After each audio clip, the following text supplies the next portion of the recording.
Hi everyone, it's Evangeline here at etrailer, and today I have the Yakima T-slot adapter kit. This can be used with your Yakima accessories to convert your clamps into T-slot clamps. So to use this adapter kit, there's two things you need. One is the correct Yakima accessory. Check our product pages where we explain and give the part numbers for which specific accessories can use this kit. The second thing you need is a crossbar or roof rack system that has a T-slot or T-track. So as long as they have that channel up top, this can work with them. So to combine those, you then have a T-track mounted accessory. So usually the T-track kit is not included with your accessory because it's a slightly different situation where people might be looking for it. So some examples would be with the Yakima HighSpeed or some of your bike racks. You might want them closer to the overhang so it's easier to reach, especially with the roof-mounted bike racks. Now with a roof basket like this, or maybe a fishing rod carrier, that might not be as applicable. But maybe you have super low profile underneath your crossbars and you want to make sure you don't have anything there scratching up your roof. With a T-slot adapter, you keep it super low profile and nothing's there. So you don't need to bring any tools to the table other than pretty much patience in trying to get this T-bolts onto your accessory. In fact, you get a wrench included with this designed to work with those nuts. So let's take a look at the process. I'm going to do it with this basket. So for your T-slot adapter kit, the install process is different depending on if you're using this with a basket, with a bike rack, or with a fishing rod carrier. So I have the Yakima off-grid basket here. That's what I'll use as an example.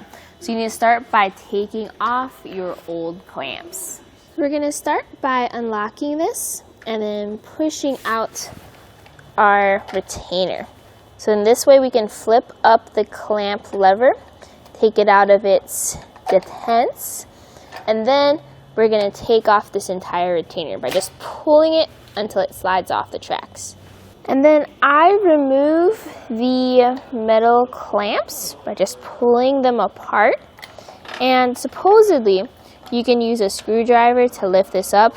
I just push up with my finger until it completely comes undone. And from here, with everything taken apart, go ahead and thread your straps through and out of your whole system. Do that for all 4 clamps, and then afterwards, you can then set up your roof. Get access to your T-track channel. This will look differently for different brands of roof racks. Here I have an inner roof rack, but most of the racks have the same dimensions. Now, with your T-track channel open and available, go ahead and grab your T-track kit and see how this has a bolt that goes up. Slide this through your crossbar to where you need it to go. With the T-bolts up on the roof, we're then going to get the basket onto those bolts and line them up. So we have Joe here who's going to carry the front, Ethan's going to carry the back. We're going to get the basket up and over, and I'll help line things up.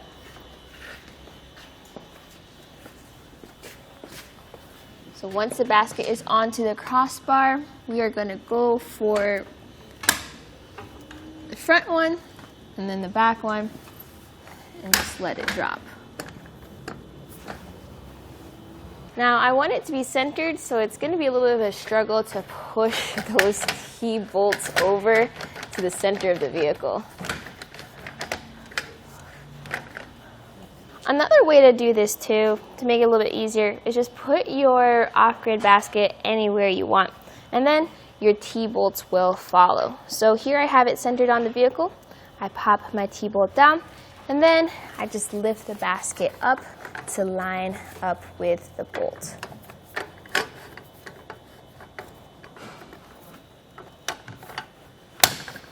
To secure it, we're going to put the lock back on, if you haven't already put it back on.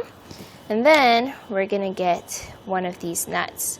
So these fit over the bolt, and you do have this little wrench included to tighten that down. Once all 4 clamps are tightened down, then get your lever covers. So these fit into the indents of your clamp and then they snap closed. Now to secure it, you just push those retainers in and now you're secure. Do that for all 4 of them. So definitely a different process compared to when we were using the clamps. Not as fast, but definitely more low profile. So now we have our basket mounted. This is going to be the same general idea for your bikes as well as your fishing rod carriers. Just make sure to double check all of those little nuts with your included wrench before you hit the road. So hopefully this video helped explain that, but also showed you how to put it on there. That way you know what to do when you need to convert your accessory to a T-track mounted accessory.